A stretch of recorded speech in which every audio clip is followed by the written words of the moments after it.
یہ کوئی 10-20 منٹ کا معاملہ نہیں ہے، بہت سارے بڑے اکابر تشریف فرما ہیں، اس میں آپ کو دیر تک بیٹھ کر کے دھیان سے باتیں سننی ہیں۔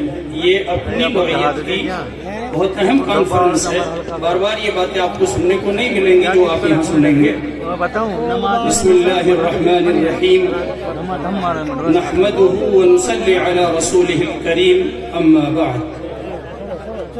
رپورٹ بموقع امارت شرعیہ کانفرنس منعقدہ 8 نومبر 2024 بمقام جامعہ معدن العلوم جھمراوٹ، نوح میوات، ہریانہ۔ محترم حضرات، متحدہ ہندوستان میں 1857 کے انقلاب کے بعد جب حکومت، قانون، تعلیم، معیشت وغیرہ پر برطانوی قبضہ اور تسلط ہو گیا تو 1866 میں برطانوی حکومت نے مسلمان قاضیوں کی تقرری کو موقوف کر دیا۔ 1864 سے پہلے پورے ملک ہندوستان میں تمام علاقوں میں مسلمان قاضی ہوا کرتے تھے۔ شریعت مطہرہ کے بہت سے ایسے احکام ہیں جو قاضی کے فیصلے کے بغیر فیصل ہوتے ہی نہیں ہیں، ان کا فیصلے کا اختیار ان کے علاوہ کسی کو نہیں ہے۔ تو برطانوی حکومت نے قاضیوں کی تقرری کو روک دیا اور قاضی صرف نکاح پڑھانے کے لیے رہ گئے۔ آج پورے ملک میں جب قاضی کا لفظ بولا جاتا ہے تو ہر مسلمان سمجھتا ہے کہ وہ نکاح پڑھانے والا کو بلا کے لاؤ، حالانکہ یہ قاضی کا کام نہیں تھا صرف نکاح پڑھا دینا۔ قاضی کا مقام اسلامی مملکت میں ایسا ہوتا ہے جیسے آج جج کا ہوتا ہے، وہ پورے اسلام کی نظام کی سب سے مضبوط کڑی اور جان ہوتی ہے۔ جیسے آج عدالتیں ہیں، ملک کا پردھان منتری بھی عدالتوں کے تابع ہے۔ تو اسلام میں جو قاضی ہوا کرتے تھے، ایک زمانے میں ہارون رشید رحمہ اللہ کا دور ہے، ان کے زمانے کے سب سے بڑے چیف جسٹس حضرت امام ابو یوسف رحمہ اللہ، اگر وہ ہارون رشید کے خلاف بھی فیصلہ کریں گے تو فیصلہ مانا جائے گا، حالانکہ وہ خلیفہ وقت ہیں، لیکن قاضی کا مقام فیصلے کے اعتبار سے ان سے بھی بڑا ہے۔ لیکن قاضیوں کی یہ بدحالی برطانیہ حکومت نے کی۔ اس کے بعد 1917 عیسوی میں فخر الاسلام حضرت مولانا حافظ محمد احمد صاحب، محتمم خامس دارالعلوم دیوبند نے مختلف مسالک کے تقریباً 1000 سے زائد علماء کے تائیدی دستخطوں کے ساتھ علماء دیوبند کی جانب سے 10 تجاویز وزیر ہند کے توسط سے وائسرائے ہند کو پیش کی تھی۔ ان تجاویز میں تجویز نمبر 3 کا خلاصہ یہ تھا کہ تمام معاملات فیما بین اہل الاسلام بموجب قانون شرع محمدی قاضی و مفتیوں کی عدالت ہائے اسلامی سے طے ہونے چاہیے، لیکن یہ کوشش کامیاب نہ ہو سکی۔ 1919 میں پھر دوبارہ فقیہ النفس حضرت مولانا خلیل احمد صاحب سہارنپوری نور اللہ مرقدہ نے دوبارہ تقرر قضات کی تحریک کی۔ حضرت نے بھی کوشش کی کہ قاضی بنائے جائیں، لیکن اس کی کوئی صورت نہ ہو سکی۔ تو 1936 عیسوی میں حکیم الامت حضرت مولانا اشرف علی تھانوی نور اللہ مرقدہ نے ایک کتاب لکھی، اور یہ مستقل حضرت کا ایک فتویٰ تھا جو تمام علماء دیوبند، علماء سہارنپور اور ملک کے جتنے بڑے دارالفتہ تھے، تمام مفتیوں کی نگرانی میں ایسی صورت میں کہ جب اپنی حکومت نہ ہو، اپنے قاضی نہ ہو، تو وہ مسئلے جو صرف قاضی حل کر سکتے ہیں ان کے فیصلے کی کیا صورت ہو۔ اس کے لیے حضرت نے جو کتاب لکھی الحیلۃ الناجزہ للحلیلۃ العاجزہ، حضرت مولانا اشرف علی تھانوی وہ قابل یعنی محتاج تعارف نہیں ہے، بہت بڑی شخصیت ہے ہندوستان کی، اللہ نے بہت بڑا کام لیا اور بڑے بڑے کام کیے، لیکن حضرت فرماتے ہیں کہ جتنا تعب اور دقت مجھے اس کتاب کے لکھنے میں ہوئی، زندگی میں کسی کام میں نہ ہو سکی۔ تو آپ اس سے اندازہ لگا سکتے ہیں یہ کتنا اہم مسئلہ ہے، اور یہ کتاب صرف اس عمارت شرعیہ کی بنیاد ہے، اس لیے اس کتاب کا ذکر کیا جا رہا ہے۔ جتنے بھی محاکم شرعیہ پورے ملک میں چلتے ہیں ان کی بنیاد الحیلۃ الناجزہ ہے۔ حضرت نے اس میں طریقہ لکھا ہے کہ جہاں اسلامی حکومت نہ ہو، اسلامی قاضی نہ ہو، اور وہ مسئلے جو قاضیوں کے بغیر حل نہیں ہو سکتے ان کو حل کیسے کیا جائے گا۔ اس نظام کو پورے ملک میں منظم طریقے پہ چلانے کے لیے 1986 میں قائدین ملک و ملت کو پھر خیال آیا، اگرچہ امارت کے انتخاب کی پہلی تجویز حضرت شیخ الہند رحمہ اللہ نے جمعیت علماء ہند کے اجلاس دوم منعقدہ 28 دسمبر 1919، ابھی ملک آزاد نہیں ہوا ہے، اس سے پہلے اپنے اکابر کی یہ کوششیں ہیں، رکھی، اور اس کے بعد ہمیشہ جمعیت علماء ہند کے اجلاسوں میں یہ موضوع زیر بحث رہا۔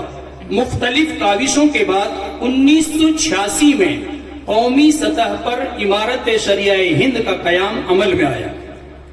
فدائے ملت حضرت مولانا سید اسعد مدنی نور اللہ مرقدہ کی تجویز کے مطابق محدث کبیر حضرت مولانا حبیب الرحمن صاحب اعظمی رحمہ اللہ پہلے امیر الہند طے ہوئے۔ ہندوستان کے سب سے پہلے امیر الہند حضرت مولانا حبیب الرحمن صاحب رحمہ اللہ طے ہوئے۔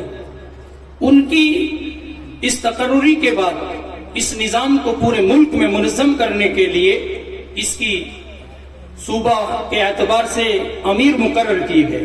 تو ہمارے یہاں بھی بہت سے لوگ سمجھتے ہیں کہ یہ پہلی کانفرنس ہے۔ ہمارے علاقے کے سب سے پہلے امیر شریعت حضرت مولانا نیاز محمد صاحب رحمہ اللہ ہیں۔ 20 جمادی الاولیٰ 1408 ہجری مطابق 11 جنوری 1988 بروز دوشنبہ امارت شریعہ ہند کا اجلاس مدرسہ قاسم العلوم نیازیہ نوح میں منعقد ہوا۔ اسی اجلاس میں حضرت فدائے ملت سید اسد مدنی رحمہ اللہ نے حضرت کو میوات نہیں، ہریانہ، ہماچل، پنجاب اور چندی گڑھ کا پہلا امیر شریعت طے فرمایا، اور حضرت اپنی پوری حیات میں اس منصب پر فائز رہے اور بہت سارے فیصلے ان کی نگرانی میں کیے گئے۔ تو یہ نیا کام نہیں ہے، 1988 میں پہلے امیر شریعت علاقہ میوات میں طے ہو چکے ہیں، اور حضرت جب تک بقید حیات رہے سینکڑوں مسئلے ان کے یہاں فیصلے کیے گئے۔ یہ الگ بات ہے کہ اس کا جیسا تعارف اور شیوع ہونا چاہیے تو وہ نہ ہو سکا۔ حضرت کی وفات کے بعد دوسرے امیر شریعت حضرت مولانا صدیق صاحب کٹاوڑی رحمہ اللہ مقرر ہوئے، اور حضرت بھی اپنی آخری سانس تک امیر شریعت رہے اور بے پناہ مسائل اللہ نے ان کے ذریعے حل کرائے۔ تیسرے امیر شریعت، ان سب کی تاریخ بھی ہے لیکن بات لمبی ہو جائے گی اور ہمارے اکابر تشریف فرما ہے، اس لیے میں مختصر کر رہا ہوں۔ تیسرے امیر شریعت حضرت مولانا اسحاق صاحب نور اللہ مرقدہ 2008 میں حضرت امیر شریعت طے کیے۔ ادھر پورے ہندوستان کے اس وقت امیر شریعت تھے حضرت مولانا مرغوب الرحمن صاحب رحمہ اللہ۔ حضرت مولانا اسحاق صاحب نور اللہ مرقدہ کی امارت میں اس شعبے کو جتنا منظم کیا گیا ہے اس سے پہلے کبھی اتنا منظم نہیں ہو سکا، لیکن تقریباً 6 سال تک ہم نے بھی محسوس کیا کہ ہماری عوام اس شعبے سے متعارف نہیں ہے، ان کو پتہ نہیں ہے کہ امارت شریعہ ہے کیا۔ اس لیے اس کا پہلا اجلاس حضرت مولانا شیر محمد صاحب امینی دامت برکاتہم العالیہ ان کے قائم کردہ مدرسہ ابی بن کعب رضی اللہ تعالیٰ عنہ میں قائم کیا گیا، اور اس کے بعد علاقے میں جو یہ پیغام گیا اور لوگوں نے اس کو سمجھا، اتنی درخواستیں موصول ہوئی کہ جو پچھلے 6 سالوں میں ہوئی تھی 1 مہینے میں اتنی درخواستیں آئی ہمارے پاس۔ اب آپ سمجھیے کہ یہ امارت شریعہ کا جو پلیٹ فارم ہے اس کے ساتھ مختلف شعبے کام کرتے ہیں۔ ان میں ایک شعبہ ہے محکمہ شرعیہ۔ محکمہ شرعیہ میں جو بنیادی مسئلے ہیں، مثال کے طور پر آج ایسے بہت سخت حالات ہیں، ایک گھر میں 2 بہنیں ہیں، ایسے واقعات آپ نے سنے بھی ہوں گے اور سامنے آتے ہیں۔ کسی وجہ سے ایک بہن کے ساتھ حادثہ ہو گیا، وہ بیچاری مر گئی یا مار دی گئی، تو ایسی جگہ پر سب جگہ مقدمے قائم ہوتے ہیں۔ اب جو دوسری بہن ہے اس کا مسئلہ الجھا ہوا ہے، اب نہ تو اسے وہ اس کا شوہر لے جاتا ہے کہ اس کے باپ نے میرے خلاف مقدمہ کر دیا، اور نہ اس کو الگ کرتا ہے، کیونکہ وہ کہتا ہے کہ کہ اس کے ماں باپ نے ہمارے خلاف مقدمہ کر رکھا ہے، ہم کیسے اس کو آزاد کریں۔ ایسی کتنی بیٹیاں ہیں کہ کوئی بیچاری 10 سال سے، کوئی 15 سال سے گھر پر بیٹھی ہے، اب اس کا فیصلہ برادری بھی نہیں کر سکتی، برادری سمجھاتی ہے لیکن سامنے والا اڑ گیا کہ میں طلاق نہیں دیتا۔ اب بتائیے آپ کیا کریں اس کے لیے؟ اب ایک مسئلہ ہے کہ آپ دنیاوی عدالتوں میں چلے جائیں اور وہاں سے فسخ کا دعویٰ دائر کریں کہ ہماری بیٹی کا وہاں سے پیچھے چھوڑا دیا جائے، عدالت وہاں سے طلاق کا فیصلہ کر دے تو شرعاً یہ نکاح فسخ نہیں ہوگا، یہ عورت دوسرے شوہر کے لیے بھی حلال نہیں ہوگی، اس کے لیے قاضی کا فیصلہ شرط ہے۔ لیکن ملک میں قاضی نہیں ہے۔ اس مسئلے کے حل کے لیے اپنے اکابر نے محکمہ شریعہ قائم کیا، ایسی بیٹیوں کی درخواست آئی ہمارے پاس، ہم نے تحقیق کی اور اللہ کا فضل یہ ہے کہ ہم نے ان کو سمجھایا۔ فسخ کی نوبت بہت کم آتی ہے کہ ٹھیک ہے تمہارا معاملہ ہو گیا، پہلی بیچاری چلی گئی، اس دوسری کا قصور بتاؤ۔ تم کئی بار ایسا ہوتا ہے کہ لڑکا تو دوسری شادی کر چکا لیکن یہ لڑکی بیچاری پھنسی ہوئی ہے، اس کے لیے کوئی حل نہیں ہے۔ تو اللہ کا فضل ہے، ایسے 20 مسئلے حل ہوئے کہ ایسی بیٹیوں کو طلاق دلائی گئی۔ اگر وہ نہیں مانے اس کا شریعت میں حق ہے، محکمہ شریعہ کو اس نکاح کو فسخ کرے گی اور وہ عزت کے ساتھ کہیں اپنا دوسرا نکاح کر سکتی ہے۔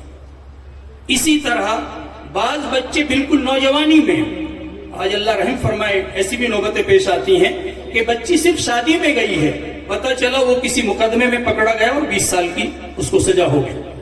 اب جوان بیٹی ہے، شوہر جیل میں ہے، پیچھے سے نہ اس کے نفقے کا کوئی انتظام ہے، اب وہ کہاں رہے تو کہاں رہے، وہ جیل میں ہے، اس سے بات کرتے ہیں تو وہ طلاق کے لیے تیار نہیں ہے، کہتا ہے ٹھیک ہے میں جب چھوٹ جاؤں گا جب دیکھوں گا۔ اب 20 سال یہ بیٹی کہاں بیٹھی رہے گی، کیا کرے گی بیچاری؟ ایسے معاملات آئے مجلس میں اور اللہ کے کرم ان کا حل ہوا۔ بعض کو کوئی عارضہ پیش آ جاتا، ابھی ایک معاملہ آیا، حیرت ہوتی ہے، پچھلے 4 سال سے وہ لڑکی صرف شادی میں گئی ہے بیچاری، شادی کے بعد شوہر کا ایکسیڈنٹ ہو گیا اور وہ بیچارہ کومے میں ہے، اس کو مجلس میں لایا گیا۔ بھی ہماری اس جمعرات سے گزشتہ جمعرات کو مجلس کی تھی جس میں ہم یہ مسئلے سنتے ہیں اور فیصلہ کرتے ہیں سارے ساتھی، تو وہاں پر اس لڑکے کی حالت دیکھی، اس کا باپ بھی تھا، ہم نے کہا تم بتاؤ یہ بچی اس کے ساتھ کیسے رہے گی؟ تو اس نے کہا جی مجھے بھی سمجھ میں آتا ہے کہ یہ لڑکی میرا بیٹا اس کا حق ادا نہیں کر سکتا۔ تو میں کہ اللہ کے بندے پھر آپ اس کا مسئلہ حل کیجئے۔ تو وہ کہتا ہے کہ جی ان کے میرے ذمے 7 لاکھ روپے ہیں۔ 7 لاکھ کس چیز کے ہیں؟ اب اس نے کبھی اپنے سمدھی کو کاروبار کے لیے دیے ہیں، اب یہ سمدھیوں کی لڑائی ہے اور بیچاری لڑکی کا سارا نقصان ہو رہا ہے، جس کی 4 سال گزر چکی ہیں اور ابھی کچھ پتہ نہیں وہ کب معاملہ حل کریں گے۔ تو یہ ایسے معاملات ہیں، اگر محکمہ شرعیہ نہ ہو تو ان مسائل کا کوئی حل نہیں ہے۔ یہ اتنی اہم ذمہ داری ہے، یہ علماء اللہ تعالیٰ ان کی زندگیوں میں برکت نصیب فرمائے، ابھی تک ہماری عوام صحیح مقام نہیں سمجھ سکی ہے۔ اگر یہ ہمارے بیچ نہ ہو تو کتنے ایسے مسئلے ہیں کہ جن کو ہم حل نہیں کر سکتے۔ اور یہ سارا کا سارا کام دیکھیے اللہ کا فضل، پچھلے 2008 سے ہر مہینے کی اسلامی مہینہ جو ہوتا ہے اس کی آخری جمعرات کو مجلس ہوتی ہے اور ہر مجلس میں تقریباً 30، 40، 50 معاملے ہوتے ہیں، 5، 6 گھنٹے مسلسل بحثیں ہوتی ہیں اور وہاں اس وقت 32 مفتیان کرام اور علماء اپنے میوات کے تمام علاقے سے وہ سب بیٹھتے ہیں۔ یہ تمام علماء کرام بیچارے اپنے کرائے سے اور اپنے فکر سے وہاں تشریف لاتے ہیں، 50، 100 کلومیٹر دور سے، اور وہ سارے معاملات سنتے ہیں اور اس پر کوئی ان کا معاوضہ نہیں، ان کو کہیں سے کوئی بدلہ نہیں ملتا، یہ سارا کام صرف اللہ کے لیے کرتے ہیں۔ آج ہمارے ساتھی سوچتے ہیں کہ بھئی ہم جماعت میں جاتے اپنی جان اپنا مال لے کر، اللہ کا فضل ہے علماء ایسے بہت سارے کام کرتے ہیں۔ آپ کتنے مفتیان کرام ملیں گے آپ کو علاقے میں، ایک بھی مفتی آپ سے فتویٰ دینے کا کوئی پیسہ نہیں مانگتا، وہ سب اللہ کے لیے کر رہے ہیں۔ تو بہت بڑا کام اللہ تعالیٰ یہ محکمہ شریعہ کے تحت کرا رہے ہیں۔ ایسی سینکڑوں مثالیں۔ ایک آخری بات، بعض جگہ ایسا ہوا کہ یہ ان کو پتہ نہیں چلا کہ ایسا کوئی شعبہ ہے، ایسا کوئی حل ہے، بعض لڑکیاں مجبور ہو کر تنگ آ کر انہوں نے یوں ہی کسی کا ہاتھ تھام لیا۔ ظاہر سی بات ہے جب پہلے سے اس کی طلاق نہیں ہوئی تو دوسرے سے نکاح نہیں ہو سکتا۔ ایسے معاملے آپ کے کہیں ارد گرد ہوں گے آپ کے علم میں۔ ایک معاملہ تو ابھی ہمارے پاس 2 دن پہلے ہی درخواست آئی اور ان بیچاروں کو احساس کیسے ہوا آج، وہ بتا رہے تھے، رو بھی رہے تھے، ان کی آنکھوں میں آنسو تھے کہ جی ہمارے 5 بچے ہو چکے اسی ناجائز حالت میں۔ مگر تم نے بھائی کوئی کوشش نہیں کی؟ کہ جی بہت کوشش کی، اس نے دوسری شادی کر لی، اس کے بھی 5-6 بچے ہیں، لیکن وہ کہتا میں طلاق نہیں دوں گا، اس نے بہت ستایا تھا۔ اس تو ہے کہ کہیں لڑکیوں سے غلطیاں ہو جاتی ہیں، اور ہم جن معاملات کی تحقیق کرتے ہیں تو اکثر قصور ہمارے ہاں بیٹیوں کی طرف سے پایا جاتا ہے۔ ایک حقیقت ہے، آپ اللہ کے لیے اس کو تسلیم کریں۔ ہمارے یہاں جو جہیز کی رسم بد ہے، اس میں مانگا زیور چڑھا دیا، قرضہ لے لیا، بیٹی شادی کے بعد آئے گی تو اس قرضے کی ادائیگی کے لیے زیور بیچا جائے گا، یہ مانگا ہوا زیور لوٹایا جائے گا۔ اب شوہر جس کا نکاح ہو چکا ہے، رخصتی ہو چکی ہے، ظاہر سی بات ہے اس کا حق، اب وہ کیسے بیچارہ صبر کرے گا؟ وہ لینے آتا ہے، اب بھیجنے نہ بھیجنے کی وجہ تو ہے زیور۔ اب وہ تو کہتے نہیں کہ تیری ماں نے یہ کہا تھا، تیرے باپ نے یہ کہا تھا، یہ دوسری غلطی ہے۔ اللہ کے بندوں، کم سے کم خدا کے لیے رحم کرو، تم یہی کہہ دو کہ بیٹے ہمارے ساتھ یہ ہو گیا کہ لڑکی کے پاس زیور پورا نہیں ہے، یہ مصیبت آ گئی، تو وہ لڑکا اپنا معاملہ نبھا لے گا۔ لیکن اس غلطی کو چھپانے کے لیے اس کے ماں باپ پر ناجائز الزام لگتے ہیں، اس لڑکی کو بھیجا نہیں جاتا ہے، دوریاں بڑھتی چلی جاتی اور مقدمات ہو جاتے ہیں۔ یا اس بات پر لڑائی لڑ رہے ہیں، لڑکی بلا مرضی کے شوہر سے بغیر پوچھے چلی گئی کسی بات پر، اب وہ باپ کے گھر ہے، اب اس پر لڑائی لڑی جا رہی ہے، شوہر کہہ رہا ہے کہ خود آ جا، تو خود گئی تھی، میں لینے نہیں آؤں گا۔ ادھر سے بیوی کہتی ہے کہ تو لے کے جا، میں نہیں آؤں گی۔ 5 سال سے بیٹیاں بیٹھی ہوئی ہیں، اب ان کے بیچ کوئی تسلیہ کرانے والا نہیں ہے۔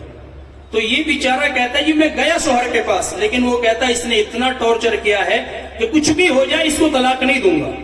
مگر تجھے اب کیوں خیال آ رہا ہے بڑھاپے میں؟ تو اس نے بیچارے نے بڑے احساس سے کہا اب دعا کر اللہ ان کا مسئلہ حل فرما دے کہ جی ہمارا حج پر نمبر آ گیا ہے، اب مجھے ڈر لگ رہا ہے کہ اس گھر پر میں اس گناہ کے ساتھ کیسے جاؤں۔ تو اس کی برکت سے اللہ نے اس کو احساس عطا فرمایا اور انشاءاللہ اس کا مسئلہ حل ہوگا۔ ایسے بھی 50 مسئلے حل کیے اللہ نے محکمہ شریعہ کے ذریعے۔ تو بزرگوں، سینکڑوں لوگوں کو حرام سے بچا کر حلال کی طرف لایا جا رہا ہے اس محکمے کے ذریعے سے۔ اس کی یہ کانفرنس آج منعقد ہو رہی ہے کیونکہ بہت سارے جوان سوشل میڈیا پر کیا ہے عمارت، ان کے لیے ایک نیا سا نام ہے۔ اللہ کا فضل اس بار اتنی بڑی تشہیر ہوئی ہے، اس سے پہلے نہیں ہو سکی، اس کے نتائج بہت اچھے آئیں گے۔ اللہ نے چاہا تو بہت بڑی تعداد میں آپ لوگ علماء سے رجوع کریں گے۔ اور یہ صرف نکاح و طلاق کا مسئلہ نہیں ہے، ایک اور بات میں عرض کرتا ہوں، بعض لوگ مقدمات میں بھی ہمارے ساتھ یہی ہوتا ہے، طلاق میں بھی یہی ہوتا ہے، جب ساری جگہوں سے ہار جاتے ہیں، دنیاوی عدالتوں سے، پنچایتوں سے، کتنے لوگوں نے بتایا کہ ہم اس مقدمے میں 50 لاکھ روپے لگا چکے ہیں۔ ایک بہت بڑی شادی تھی ہمارے علاقے کی، انہوں نے خود اقرار کیا، اور جب سب جگہ سے تھک جاتے ہیں اب علماء کے پاس آتے ہیں۔ اللہ کے بندو، اگر آپ پہلی فرصت میں علماء سے رجوع کر لیں تو آپ لٹنے سے بچ جائیں گے، آپ کے نکاح میں طلاق ہونے سے آپ بچ جائیں گے، فسخ سے آپ بچ جائیں گے۔ ہمارے یہاں لوگوں میں ابھی بھی بہت حیا ہے، شرم ہے، مان لیتے ہیں، لیکن انہیں کوئی صحیح رہبر نہیں ملتا۔ ہمارے یہاں بہت سے وکلاء حضرات موجود ہیں، اللہ تعالیٰ ان کو جزائے خیر عطا فرمائے۔ جتنے ہمارے مسلمان وکیلوں کو پتا ہے محکمہ شریعہ کا، کتنے مسائل کو یہ حضرات وہاں سے بھیجتے ہیں بیچارے کہ تمہارے مسئلے کا حل تو وہاں ہیں، علماء کے پاس جائیے۔ تو اللہ تعالیٰ نے ان کو شعور دیا ہے، وہ پڑھے لکھے ہیں، ایسی بات نہیں ہے۔ بہت سے لوگ آتے ہیں، میں کہ آپ کیسے آئے کہ ہم تو وکیل صاحب کے پاس گئے تھے، وکیل صاحب نے کہا کہ نہیں تم وہاں جاؤ، تمہارا مسئلہ بہت آسانی سے حل ہو جائے گا۔ اور کئی وکیل حضرات تو اللہ کا فضل ہے لے کے آئے، حالانکہ اگر ان کو دنیا کمانی ہوتی تو کیوں لے کے آئیں گے بیچارے وہ۔ تو سب شعبوں میں سب طرح کے لوگ موجود ہیں، اور ہمارے یہاں کے وکلاء نے بہت بڑی اللہ کا کرم ہے ہماری مدد کی، اور بہت سے ایسے مسائل کو بھیجا جن کو پتا تھا کہ ان کا فیصلہ وہیں صحیح ہوگا، ہمارے یہاں وہ فیصلہ نہیں ہو سکتا جو ان کا ہونا چاہیے۔ یہ ایک شعبہ ہے جو عمارت شریعہ کے تحت چلتا ہے۔ ایک دوسرا شعبہ ہے رؤیت ہلال کا، یہ بھی بہت اہم شعبہ ہے۔ ہمارے پورے علاقے میں یہ مشہور ہے کہ بس عید کا چاند دیکھتے ہیں، کچھ دیندار بیچارے رمضان کا چاند بھی پوچھ لیتے ہیں کہ جی آج چاند ہوا کہ نہیں ہوا، کل رمضان شروع ہوگا کہ نہیں ہوگا، لیکن عام آدمی صرف عید کا چاند دیکھتا ہے، اور اس دن بہت سی بھونڈی باتیں کہی جاتی ہیں کہ آج تو مول صاحبہ نے چاند کر کے ہی چھوڑیں گے جو کہیں سنانا پڑے میں۔ یہ جملے آپ نے بھی سنے ہوں گے جو بالکل بیوقوفی کے اور غیر ایمانہ جملے ہیں۔ علماء تو وہ ہیں جو پورے مہینے کے روزے رکھ رہے تھے، ان کو چاند کے لانے کی کرنے کی ضرورت نہیں ہے، لیکن چاند کی تاریخ کا معلوم ہونا یہ فرض ہے، فرض علی الکفایہ ہے۔ یہ جو شعبہ ہے رؤیت ہلال، اس کے لیے باقاعدہ نوح میں مرکزی مجلس رؤیت ہلال کے نام سے مستقل ایک جماعت ہے جو پورے سال ہر مہینے کی 29 تاریخ کو بیٹھتے ہیں علماء۔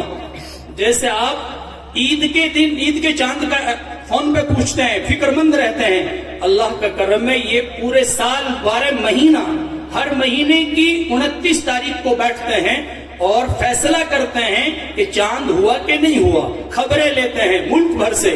اور اس وقت اللہ کا فضل، ایک بڑی خوشی کی بات یہ ہے کہ اب ہر مہینے کی 29 تاریخ کو سینکڑوں فون آتے ہیں کہ چاند ہوا کہ نہیں ہوا۔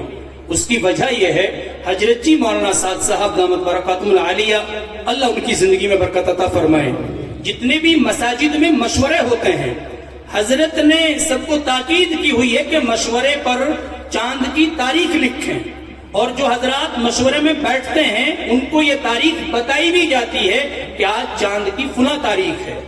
اس لیے اب ائمہ حضرات پوچھتے ہیں کہ جب مشورے میں بیٹھے ہیں 29 تاریخ ہے، آج 1 تاریخ ہوئی تو ہم 1 لکھیں، 30 ہے تو ہم 30 لکھیں۔ تو اللہ کا کرم ہے یہ شعبہ بہت فعال ہو چکا ہے، کیونکہ اب ہر مہینے پوچھا جا رہا ہے کہ تاریخ کیا ہوئی۔ ہمارے بہت سارے احکام وہ چاند کی تاریخوں سے جڑے ہوئے ہیں، اگر اس کو یاد نہ رکھا جائے تو ہمیں پتہ نہیں کہ حج کا مہینہ کب آ رہا ہے۔ حج سال میں صرف 1 مہینے میں ہوتی ہے، ذی الحجہ کے مہینے میں، اور اس کے بھی خاص 5 دنوں میں، تو ان کا اندازہ اسی تاریخ سے ہوتا ہے۔ تیسرا شعبہ ہے نہیں امر بالمعروف نہیں عن المنکر، یہ بھی بہت بنیادی شعبہ ہے اور یہ بھی بہت فعال ہے۔ اس میں صرف ایک بات عرض کروں گا میں کہ ابھی پیچھے سرپنچی کے الیکشن ہوئے تھے علاقے میں، جب کسی برائی پر نکیر نہیں کی جاتی تو نئی چیزیں پیدا ہوتی ہیں۔ اب سے پہلے کم سے کم سرپنچی کے الیکشنوں میں ڈی جے آتش بازی نہیں تھی، لیکن یہ شروع ہو چکی ہے۔ اس سے بھی بھونڈی چیز کہ جوان بیٹیوں سے کینڈیڈیٹ ماڑائیں ڈلواتے ہیں، اور اس کا سبب کیا ہے کہ وہ اس بہن بیٹی کو 100-200 روپے دیتے ہیں، اس کے لالچ میں باج دیوس اپنی بہن کو بیٹی کو بلا کے لا رہے ہیں اور سرپنچ کے گڑے میں ماڑا ڈلوا رہے ہیں۔ یہ بھی دیوس ہے جو ڈلوا رہا ہے، اللہ معاف فرمائے، اور وہ بیچارہ 200 اور 500 کے لالچ میں کام کر رہا ہے۔ باقاعدہ امارت شریعہ کے ارکان نے اس کا نوٹس لیا، ساتھیوں کو ذمہ داریاں لگائی، گاؤں گاؤں جا کر باقاعدہ پمپلیٹ شائع کرائے کن چیزوں سے آپ کو بچنا ہے، آپ الیکشن کیسے لڑیں، پوری رہنمائی کی گئی۔ اس بار بھی ویدھان سبھا کے الیکشن میں بھی الحمدللہ تمام کینڈیڈیٹ تک یہ باتیں پہنچائی گئی، ان سے براہ راست ملاقاتیں بھی کی گئی۔ اب رہا اثر، دیکھو میرا اور آپ کا کام کوشش کرنے کا ہے، نتیجہ اللہ کے ہاتھ میں، لیکن کوششیں جب ہوتی ہیں تو ضرور پروان چڑھتی ہیں۔ اسی طرح ایک شعبہ ہے بیت المال، یہ شعبہ بھی بہت اہم ہے اور اللہ کا فضل ہے یہ بھی قائم ہے، جس سے ضرورت مندوں کی ضروریات کا خیال کیا جاتا ہے۔ اس سلسلے میں بھی ایک بات مجھے عرض کرنی ہے، بہت سارے لوگ یہاں بیٹھے ہیں، ہمارے یہاں شادیوں میں جتنی فضول خرچی ہے شاید وہ دوسری جگہ نہ ہو، لیکن اسی علاقے میں آپ ہی کی بستیوں میں ایسی بیٹیاں بھی ہیں جن کو رخصت کرنے کے لیے ماں باپ کے پاس کپڑے کے پیسے بھی نہیں ہیں۔ تو جو اپنے مکانوں پر آپ لڑی لگا لیتے ہیں، آپ آتش بازی میں اڑا دیتے ہیں، اللہ کے لیے ان بیٹیوں کو بھی یاد کر لیا کرو۔ میں یہ ہوائی بات نہیں کر رہا ہوں، اب 1 مہینے پہلے ایک ساتھی ایک عورت کو لے کے آئے بیچارے کہ جی ضرورت مند ہے، وہ تصدیق کر رہے تھے اور سمجھدار آدمی تھے، لیکن میں نے پوچھا تمہیں کیسے پتا پڑا؟ تو وہ کہہ رہے تھے کہ میں ان کے گھر کے پاس سے نکل رہا تھا تو مجھے رونے کی آواز آئی، میں اندر گھر میں گیا، میں نے پوچھا کیا بات ہے؟ کہا یہ بیچاری بیوہ ہے، ان کا کوئی بیٹا نہیں ہے، اس نے بیٹی کی تاریخ رکھ دی اور 4 دن ان کی شادی میں تھے کہ ان کی بیٹی کو بھی کپڑے بھی نہیں سلائے گئے، اور اس کے ساتھ 3-4 آدمی تھے جو اس بات کی تصدیق کر رہے تھے کہ اس بیچاری کے پاس اتنا بھی پیسہ نہیں ہے کہ جو وہ کپڑے سلا سکے۔ پھر تاریخ کیوں رکھی؟ کسی نے وعدہ کر لیا تھا لیکن وہ بیچارے دے نہ سکے۔ تو ایسے لوگ بھی رہتے ہیں، اللہ کے لیے آپ طے کریں کہ ہم ایسے لوگوں کی مدد کریں گے انشاءاللہ۔ کہ اب تک ہمیں جو درخواستیں موصول ہوئی، جو میں نے طریقہ بتایا اور ابھی حضرت نے بھی توجہ دلائی، 583 درخواستیں موصول ہوئی ہیں، جن میں سے 237 درخواستوں میں مصالحت ہوئی ہے۔ مصالحت کہتے ہیں ہمارے پاس لڑکے یا لڑکی نے درخواست دی کہ ہمارا رشتہ خراب ہوا پڑا ہے لڑکے بھی درخواست دے سکتے ہیں مصالحت کے لیے، کسی کی بیوی نہیں آتی، کوئی اور معاملہ ہے. اسی طرح لڑکی کی طرف سے بھی درخواستیں آتی ہیں. اللہ کا فضل ہے 237 درخواستیں ایسی تھی جن پر صلح ہو گئی، ان کا رشتہ بن گیا اور وہ اپنی زندگی سکون کے ساتھ گزار رہی ہیں. اس میں ایک بہت خاص بات آپ کے سمجھنے اور سننے کی یہ ہے، بعض لڑکیوں کی طرف سے درخواست آئی کہ ہمارا شوہر شراب پیتا ہے یا کوئی اور نشہ کرتا ہے اور نشے کی وجہ سے وہ کچھ نہیں کماتا، اب میرا گھر برباد ہے، میں جاؤں تو جاؤں کیسے؟ تو شرعی مجلس میں اس کا طریقہ یہ ہے کہ شوہر کو بلایا جاتا ہے اور اسے پابند کیا جاتا ہے کہ آپ آئندہ نشہ نہیں کریں گے. اس کو سمجھانے کے لیے اور اس بچی کی آئندہ زندگی کو بچانے کے لیے اس سے ایک ہم لکھت میں لیتے ہیں کہ اس کا ایک ایفیڈیوٹ ہوتا ہے جو ہمارے کاغذ پر ہوتا ہے. وہ یہ لکھتا ہے کہ میں آئندہ نشہ نہیں کروں گا، اپنی بیوی کے حقوق ادا کروں گا. اگر میں نے ایسا نہیں کیا تو آج کے بعد میری بیوی کو جو طلاق کا اختیار مجھے تھا میں شرعی مجلس کے صدر کو دیتا ہوں. اس سے وہ پابند ہو جاتا ہے. اگر خدا نہ خواستہ وہ پھر شراب پیے گا، پھر نشہ کرے گا، بچی کو تنگ کرے گا اور یہ ثابت ہو جاتا ہے تو طلاق کا اختیار اس کے پاس نہیں ہوتا. اگر ہمیں لگتا ہے کہ اس لڑکی کی زندگی کو خراب کر رہا ہے اور اس کا ساتھ نہیں دے سکتا، بعض نشے سے اتنے کمزور اور ایسے برباد ہو چکے کہ وہ زندہ لاش ہیں، وہ کسی کام کے نہیں بیچارے رہ جاتے.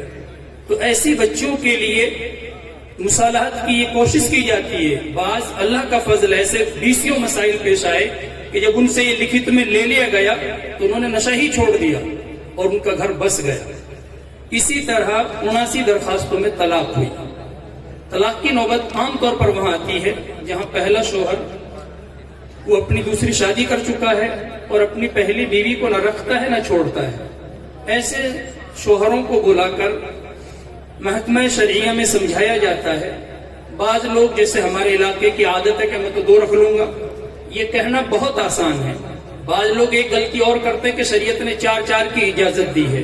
شریعت نے 4 کی اجازت دی ہے لیکن ایک شرط ہے کہ وہ 4 بیویوں کے درمیان برابری کر سکے، انصاف کر سکے، اور یہ ہر ایک کے بس کی بات نہیں ہے. اگر کوئی آدمی ایک سے زیادہ بیوی کرنا چاہتا ہے تو شرط ہے، اگر وہ اس شرط کو پورا نہ کرے، وہ ان عورتوں کے درمیان برابری نہ کرے تو اس کے ذمہ گناہ ہوگا، وہ حرام کا مرتکب ہے، کیونکہ ان کے درمیان انصاف کرنا فرض ہے اللہ کی طرف سے. تو یہ عام نہیں ہے کہ بھئی کوئی بھی 4 شادی کر لے، یہ غلط فہمی ہے.